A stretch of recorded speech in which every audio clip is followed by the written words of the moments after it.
Hello everyone, welcome back to Dark Souls 2, Let's Talk Lore. This is Aegon of Astora, and we're going to head to our next destination, and that is Hyde's Tower of Flame.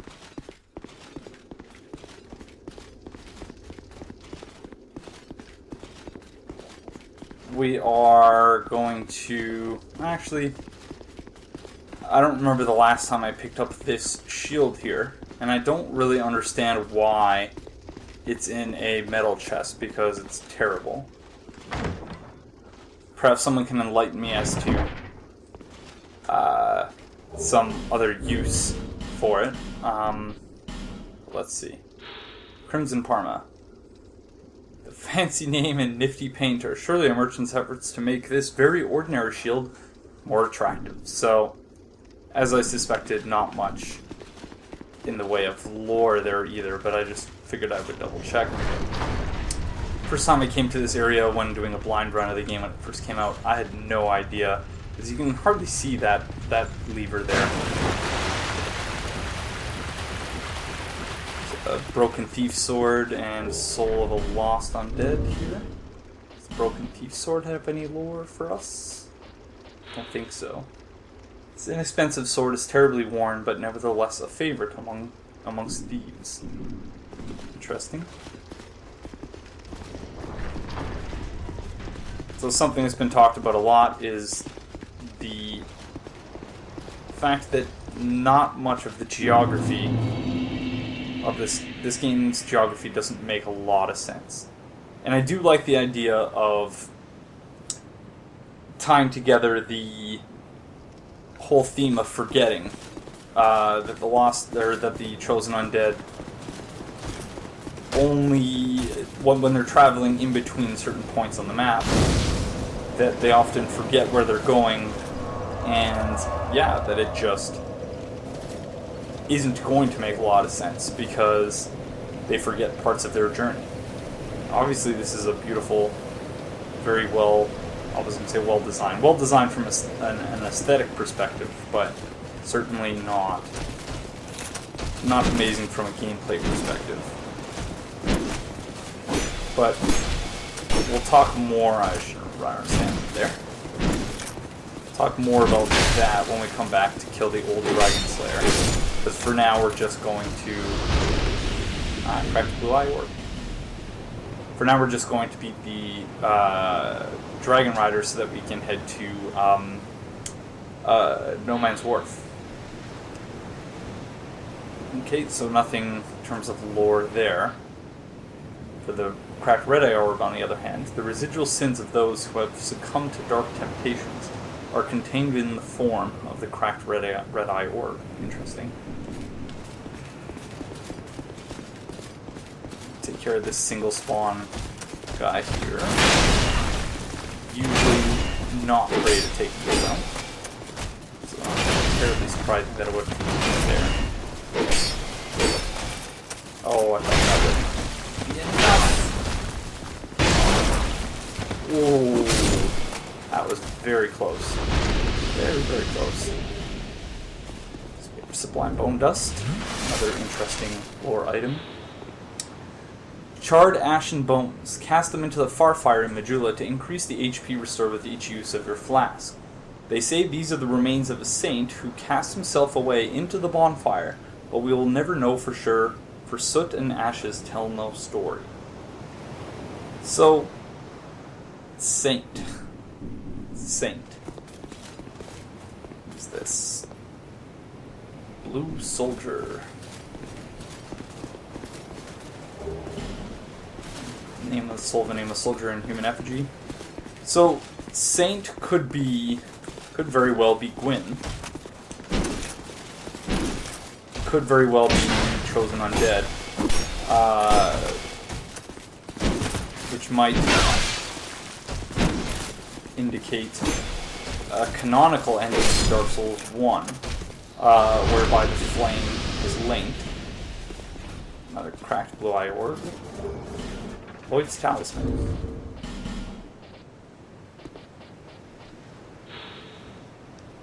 Talisman used by Cleric Knights blocks Estus recovery within a limited area. It is said that the Cleric Knights use these talismans to hunt down accursed undead. Cleric Knights fight with pride, and by blocking the recovery of the undead, they can also fight with impunity. So yes, as I was mentioning, the notion that the Sublime Bone Dust exists as the remnants of a saint could very well just indicate that, I'm going to run through most of this part, I only generally lift up that first set of platforms, or the outer ring, or the inner ring rather, because I suck at doing the whole speed run, causing the Dragon Rider to fall to his death thing. We are going to pick up some green blossoms here though. But yeah, the kind of unreliable narrator aspect of Dark Souls, and in this case, the narrator perhaps being a member or someone who once existed as a part of the Way of White. So, can parry the Dragon Rider, but he's not really ever stunned long enough for it to be worthwhile even doing it.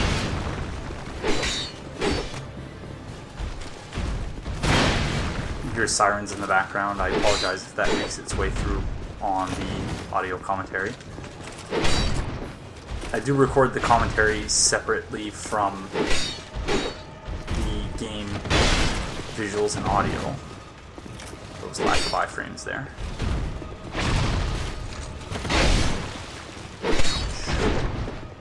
Should heal.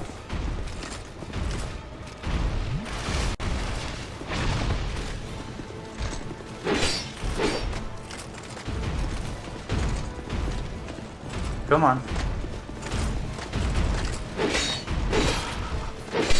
Staggered him. There we go. Obviously not a terribly difficult boss.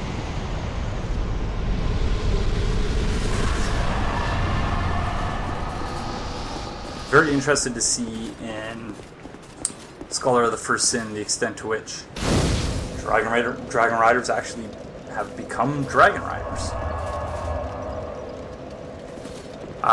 Because from what I have seen, and I've been trying my best to avoid spoilers for both Bloodborne and Scholar of the First Sin, but from what I have seen, there is actually a dragon, or at least a drake, in Hyde's Tower Flame now. So we'll see if that actually bears any fruit. But let's say hello to Lycia of Lindell. Are you from these parts? My name is Lycia. I have come to spread the art of miracles, a practice of which I am a disciple. I can see that you are well suited to comprehend their wondrous power. But the cost of it, that's for your heart to decide. I'd heard awful rumors about this place, and I'm afraid they were all true. The king, gone. The earth, ravaged. The burden on the people weighs heavy. I fear that, by now, they may have scarce room in their hearts for miracles. Why did I come here? Well... do I need any other reason than to spread the gospel of miracles? My preceptor always said this art should be shared with the world. And such is my only wish. Sometimes I fight the urge to pack up and go, and being out... Okay, so that's about it in terms of the lore. Let's see if there's anything interesting in the item descriptions. Miracles are tales of the gods passed down from long ago, but only a small number of the original tomes remain in their entirety, and most that exist are restorations.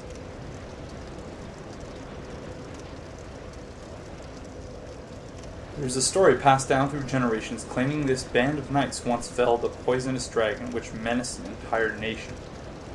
Interesting. This was in the game pre-DLC, so presumably this is referring to Sin, the slumbering dragon. Although, hard to say that Sin menaced an entire nation, but perhaps this took place before Sin became the slumbering dragon.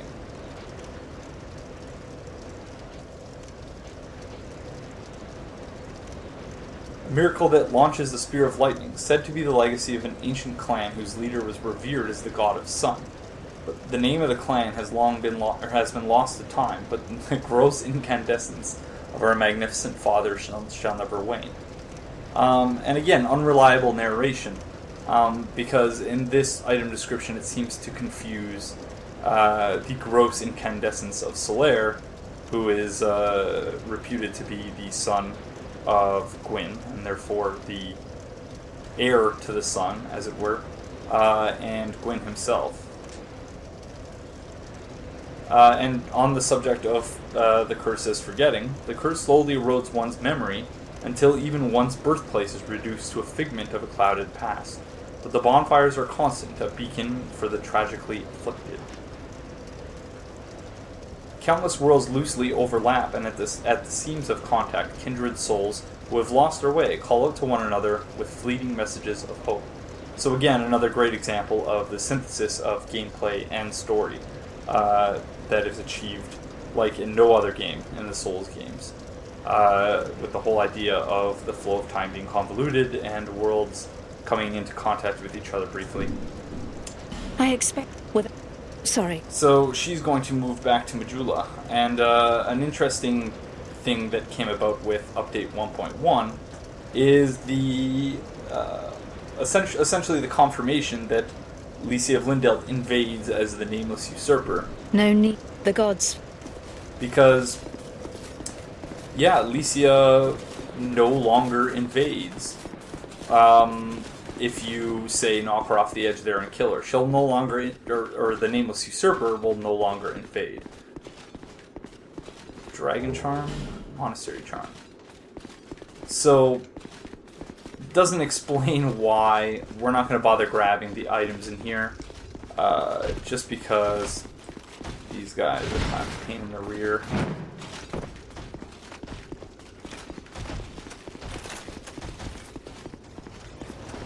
Again, the geography not making much sense in that we're going down seemingly very far away and finding ourselves in a wharf, which, yeah, I'm not going to beat a dead horse on that point, but just something to note in terms of the idea that the nonsensical nature of the geography could potentially have been an intentional decision by From Software, B Team or otherwise, to hammer home the idea of the curse as forgetting.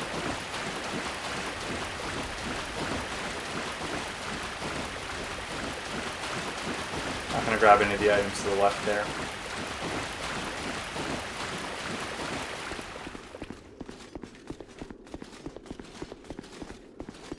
So again, we're going to listen to Lucatiel's dialogue.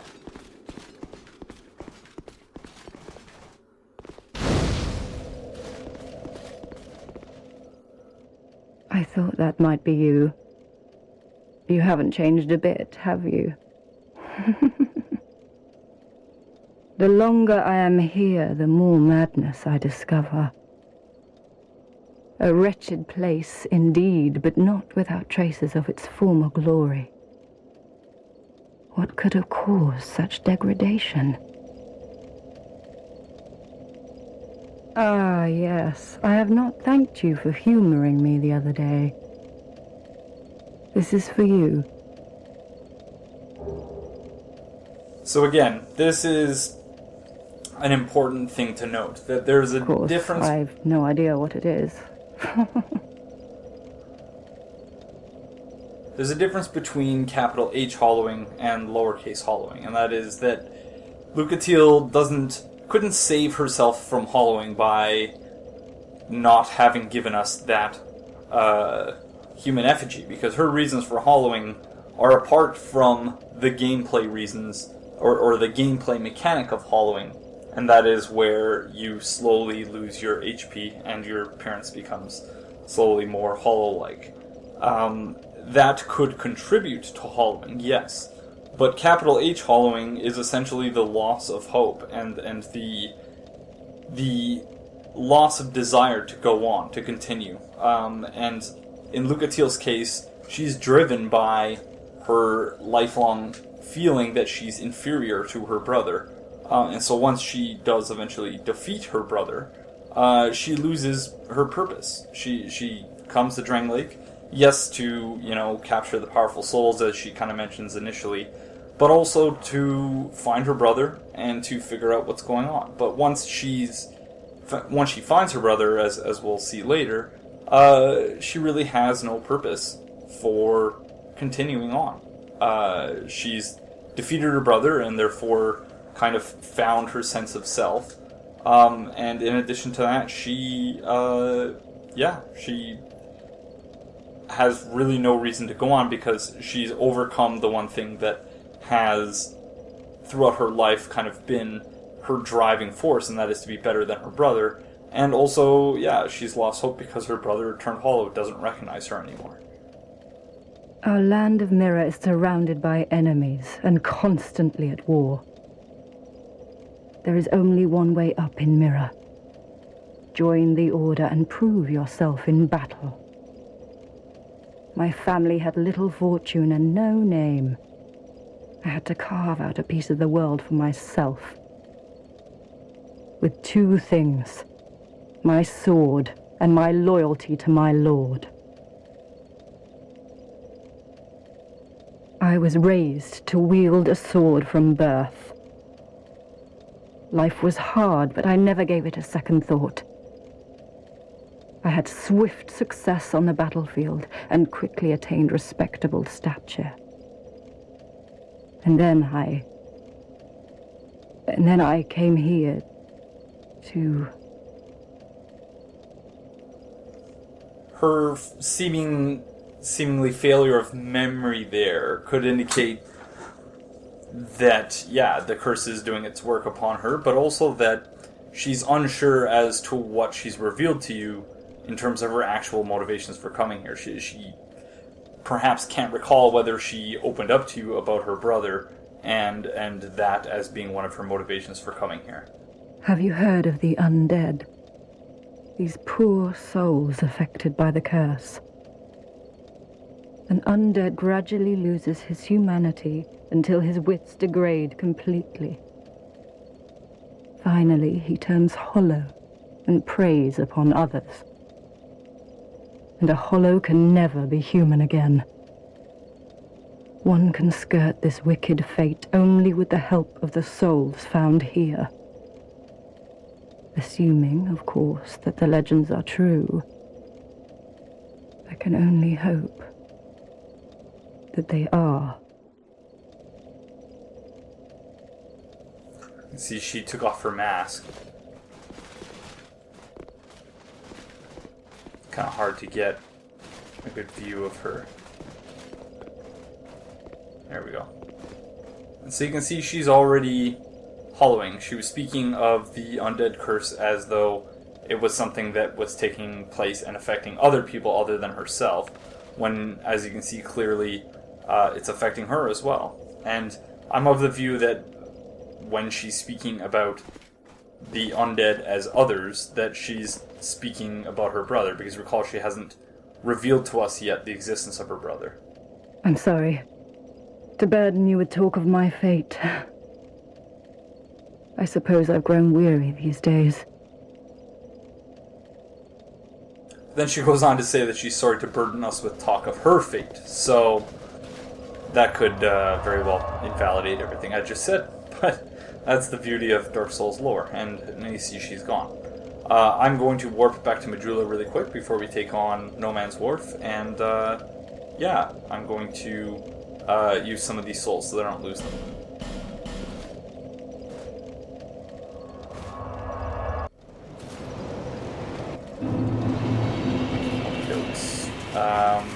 We have not gotten any large Titanite shards yet, so can't Bearer upgrade of our weapon any further. lest this.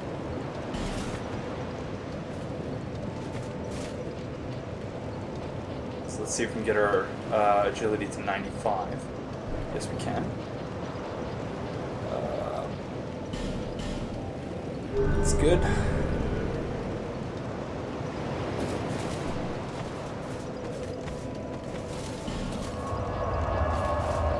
Let's head back to No Man's Wharf.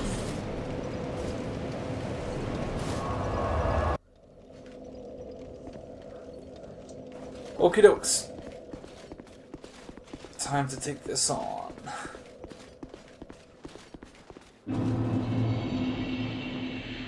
So you can see that this was, I suppose, a processing station of sorts for carrying the undead from, this, and you can see that there's actually houses and whatnot, housing units that we can't really get to, in order to bring undead prisoners to the Lost Bastille. I'm going to speedrun through, not quite speedrun, but I'm going to skip a substantial portion of this area.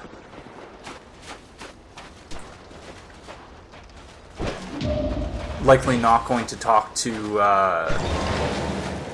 Carillion of the Fold, because I don't believe I meet the intelligence requirement in order to do so. But we'll give it a try anyway.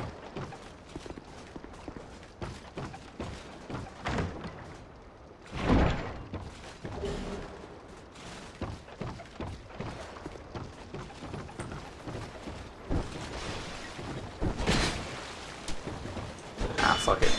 Oh.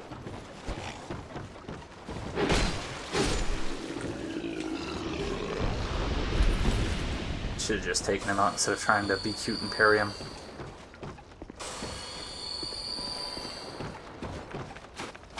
On a lot of my builds, I've been using the Agape ring to control the amount of souls I acquire, so I'm very used to life gems as being a much more valuable commodity than they were for the vast majority of my time having played this game. Oh, and I did not burn the Sublime Bone Dust that I should have burned when I went back to Majula. Whoops. I'm very forgetful when it comes to that stuff. The only reason I'm killing these guys is to be able to get that, the 3 Dark Pine Risen here. Very useful to have. I'm going to equip that so as to be prepared for the boss fight when that eventually comes. Going to turn left here and go grab ourselves a ring of life protection, I believe it is, the purple one. Even though I'm not going to use it, I always hope that those guys drop a Varangian shield, or a Varangian sword. But I believe it's the sword and shield guys that drop it. I'm going to run by these guys here as well. I'm going to attempt to, at least.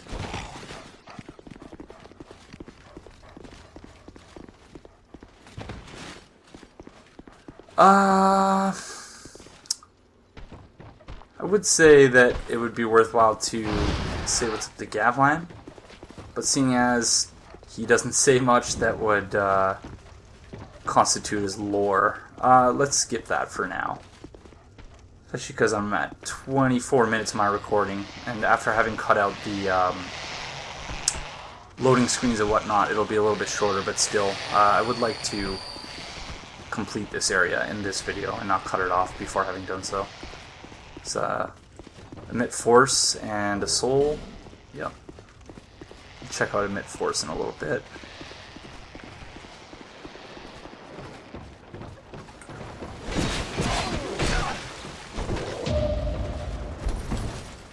Very bad at parrying these guys. It's very easy to get that last one. No Varangian sword. Though I'm probably pronouncing that wrong. I'm gonna stop trying to be cute with them.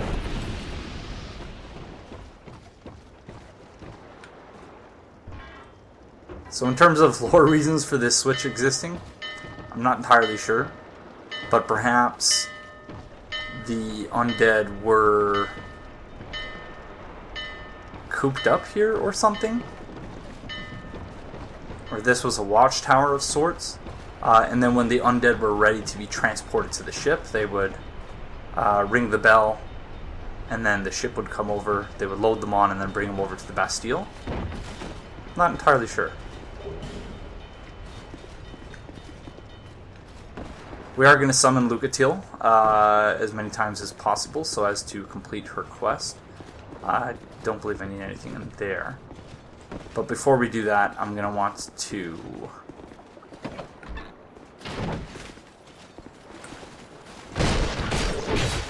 get our SS Flash Shard, as well as some... Come on, poison yourself. Come on. Ah, dagnabbit. Yeah, that last hit in the combo is essentially a guaranteed parry.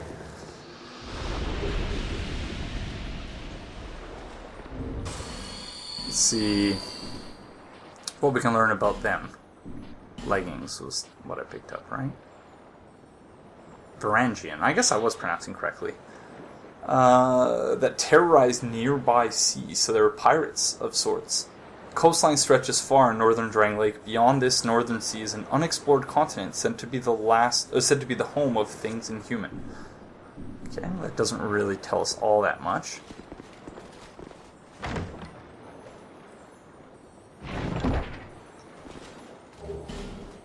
So we're going to try and do a jump attack on this lizard here. Nice. So with the large Titanite shard we just picked up, we'll be able to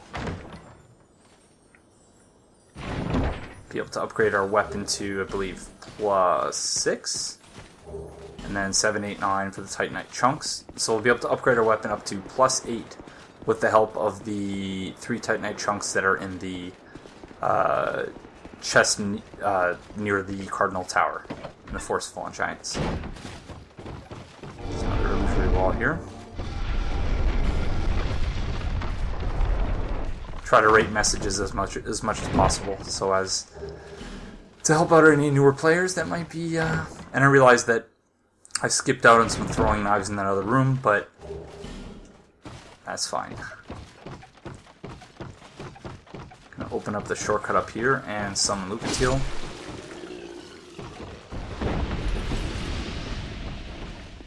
And since I am relatively certain that I don't meet the intelligence requirement to speak with... Yeah, I'm at 5. I believe it's 8, but don't quote me on that, to speak with Carillion. So, Lucatiel and I are just going to speed run, basically, to the boss. We're going to run by everything. Come on, Luca. There you are. Gotta make sure that her pathfinding isn't glitched at all.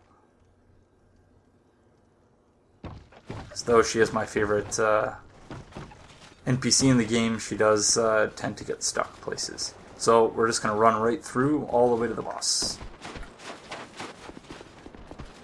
And hopefully she follows me. Usually she's pretty good at following. Maybe I'll come back and speak to Carillion and Gavlan a little bit later on. Gonna buff my weapon here. Oh no, she's caught up. Let's hope she makes it.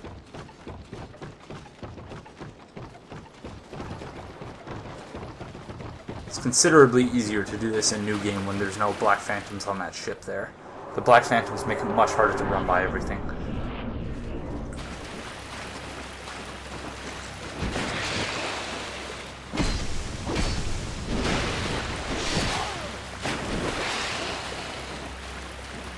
Still no sign of Lucatiel yet.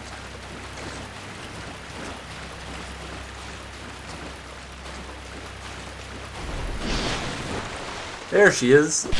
Good work, Lucatiel. Funny that she can make her way through all of that, really, without any guidance. But then sometimes she gets stuck completely outside of the fog gate for the Smelter Demon, even though it's like 10 steps away from where she's summoned.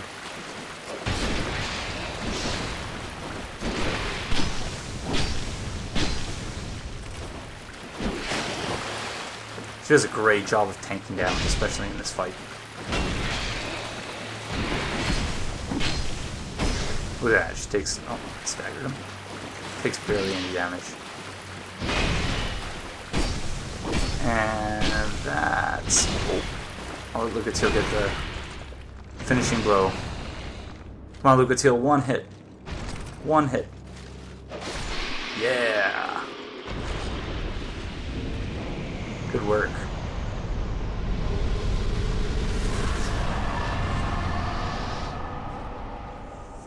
Alright. Before I journey to the next bonfire, because I'm going to have lots to say about where we're going next, we're going to cut the episode here because we're just over the 30-minute mark. Let's pick up the fireball and the pyromancy flame. Just quickly see the strength of a pyromancy. So yeah, so really no lore there relating to Quilana of Izalith, as I anticipated there might have been, but perhaps there will be for the spell itself. No. For emit force, throughout history there have been many examples of imitative miracles, when discerning original from imitator is nigh on impossible, which hardly matters? Oh, which is... As a teaching assistant who grades essays, sometimes reading the item descriptions can be painful. Some really just poor sentence structure and whatnot, but I digress. So the next episode we're going to head to the Lost Bastille from the other direction. The prison cells, I believe it's called. So until such time, thank you for joining me, and I'll see you in the next one.